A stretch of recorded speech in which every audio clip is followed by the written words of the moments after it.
Here is the story, 3,000 words, no headings, clean and direct. The protein bar was peanut butter flavored, which meant it tasted like nothing mixed with regret. Dr. Mara Osei ate it standing outside the medical tent, watching the satellite phone on the supply crate. The phone had not rung since Tuesday. It was now Friday. 43 cases. 18 dead. A settlement of roughly 400 people sitting at the edge of two countries, which meant it sat, legally and practically, in the jurisdiction of neither. There was one road in. The road had not been maintained since the year before last. The generator inside the tent had been making a sound like a man clearing his throat for 3 days, which meant it was either about to die or had already decided to and simply had not gotten around to it yet. Mara finished the protein bar. She put the wrapper in her left coat pocket, where 6 other wrappers lived. She picked up her green notebook from the supply crate, the spiral-bound one with the rubber bands around it, and she went back inside. She had been here 11 days. The first alert went out on day 1. A hemorrhagic presentation she had not seen before, not in the literature, not in 22 years of field work, not in the 6 countries she had worked in before this one. She had drawn the vector map by hand because the mapping software was not in the field kit, and the field kit had been packed by someone in an office who had never been in a field.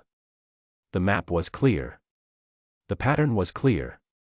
She had written, at the bottom of the report, in plain language, "We have a narrow window." She sent it at 4 in the morning. She went to sleep for 3 hours on a folding cot. She woke up to an automated acknowledgement. The committee convened on day 3. They brought in Dr. Henrik Lund from Geneva. He arrived in a clean shirt. He had a presentation with slides. He had not been in the field in 6 years, which Mara knew because she had looked him up the moment she heard his name, the way she always looked people up, quietly, without telling anyone she had done it. He used the word preliminary 4 times in 12 minutes. He said, further data collection, the way people said it when they meant, we are not going to do anything yet.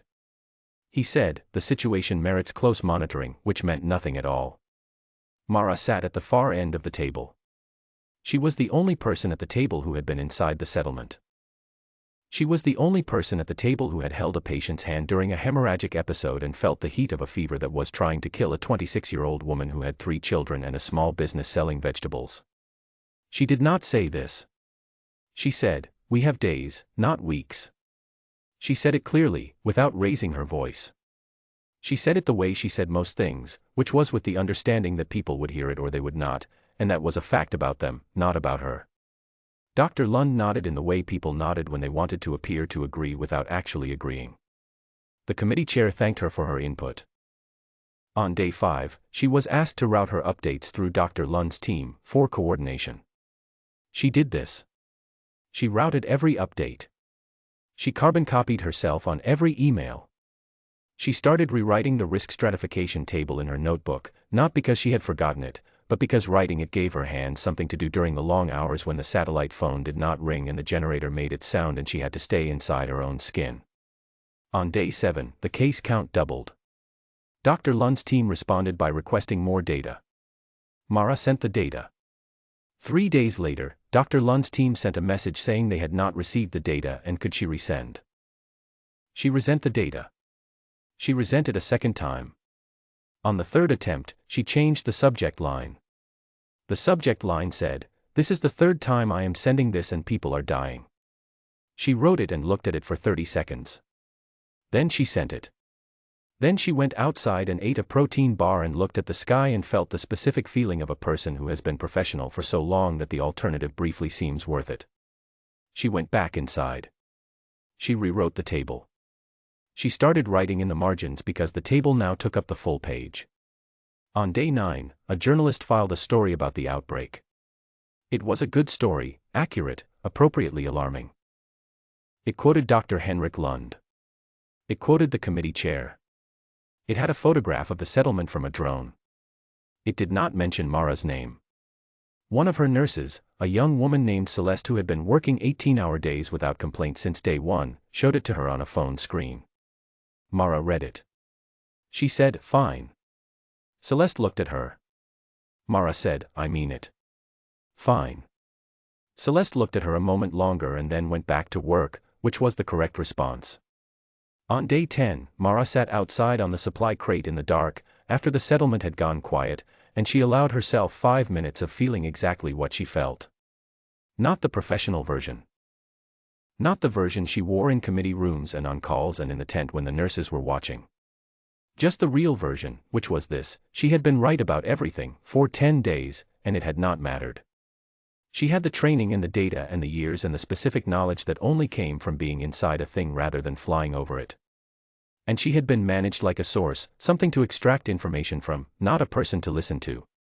She gave herself the 5 minutes. Then she went back inside. She did not sleep well. She was up at 5. She rewrote the table. On the morning of day 11, the committee notified her that a response team had been authorized. Military attached. Coalition funded. They were bringing supplies, the specific supplies she had listed on day 2. They were bringing a commander. A man named Colonel James Adebayo, call sign Angel 6, head of the coalition's medical emergency response unit. She was asked to prepare a briefing document for his arrival. They told her she had 2 hours.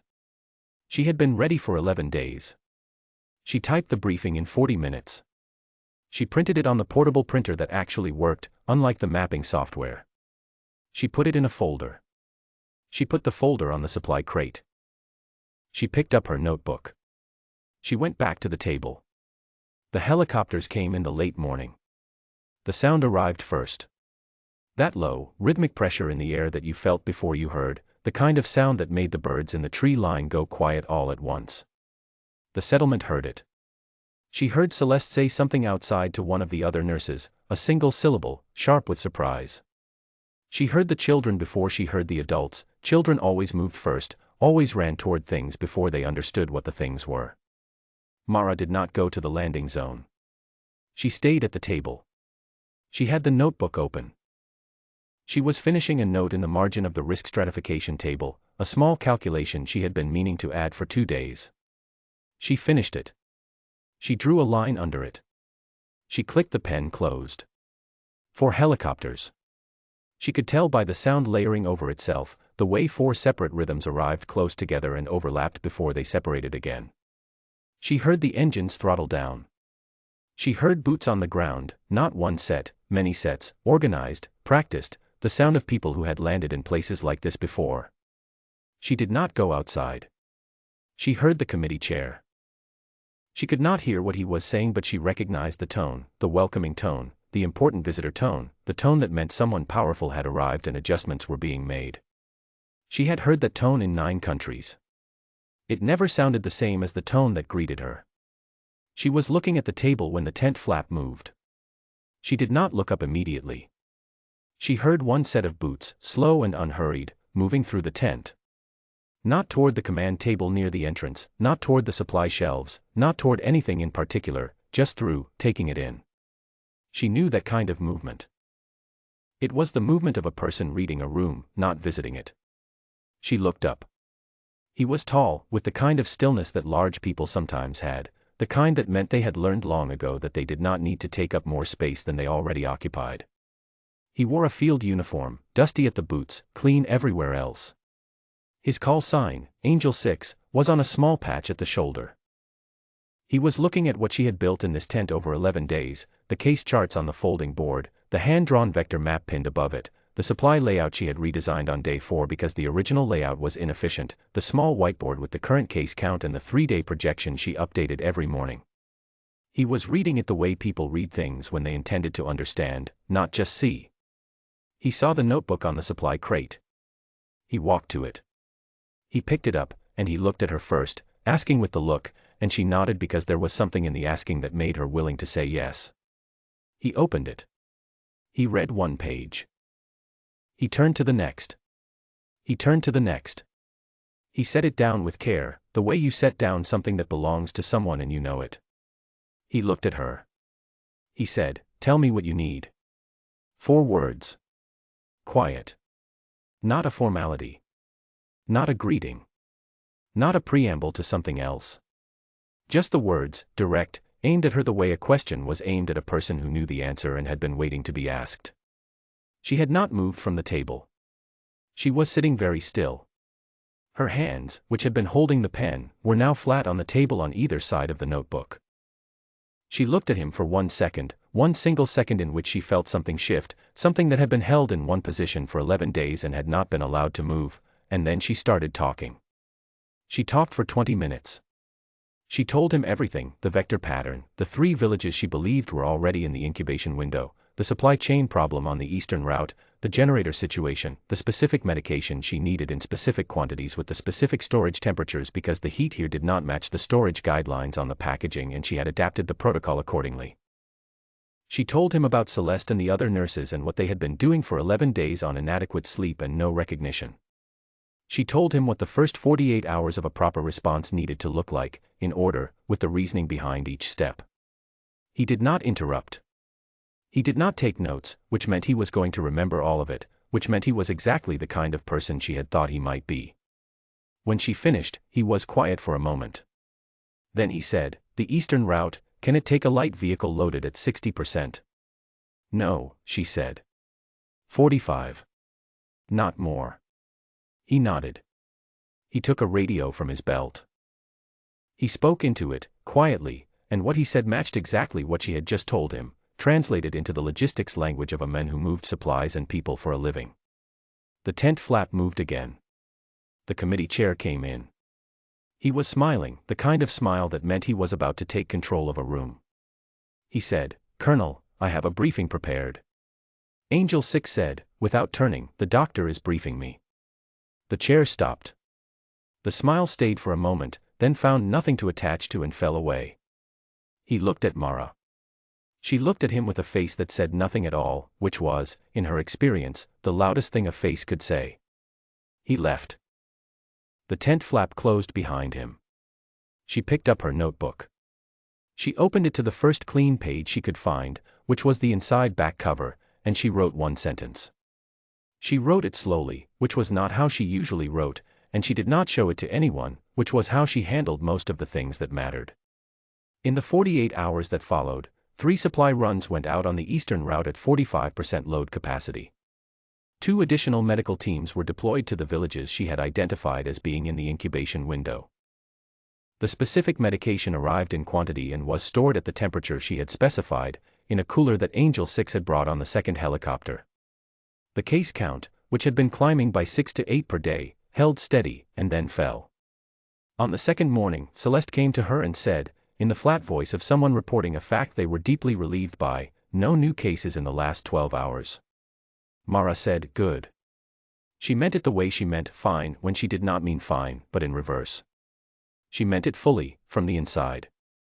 The generator finally made its decision on the morning of the 3rd day. It quit at 6 in the morning with a sound like a sigh. One of Angel 6 technicians had it running again in 40 minutes. Mara did not know if Angel 6 had planned for this or simply had the kind of people who could handle anything. She thought probably both. She was outside on the supply crate on the 3rd afternoon, same spot, same heat. Different protein bar. This one was supposed to be chocolate. It tasted like the memory of chocolate, which was close enough. The helicopters were still there, 3 of them, dispersed now. 1 had gone north to the farthest village and had not come back yet, which meant it was still working, which was what she wanted. Celeste walked by carrying a water container in each hand and said, without stopping, in her flat and honest voice, "You were right from day one." She kept walking. She did not look back for a response. Mara sat with that for a moment. She looked at the sky where the helicopters had come from, the direction north, the direction of the village that was still being worked. She thought about the 26-year-old woman with 3 children in the vegetable business, who had survived, fever broken on day 9, discharged that morning, walking out of the tent with the specific careful steps of a person whose body was still deciding whether to trust itself again. She thought about the 11 days. She thought about the green notebook and the margins she had filled. She went back inside. She sat at the table. The case chart on the folding board had new numbers on it, lower numbers, the best kind. The hand-drawn vector map still hung above it, slightly crooked since the morning Celeste had walked into the corner of it, and Mara had never straightened it because she kept meaning to and then not doing it. She looked at it now. She reached over and straightened it. She opened the notebook to the inside back cover. She read the one sentence she had written when the tent flap closed and the committee chair walked out, and for the first time in 11 days the right person was in the room listening to her. She read it. She nodded once, the way a person nodded when something they wrote still said what they meant. She clicked the pen. She turned to the next clean page. She went back to work.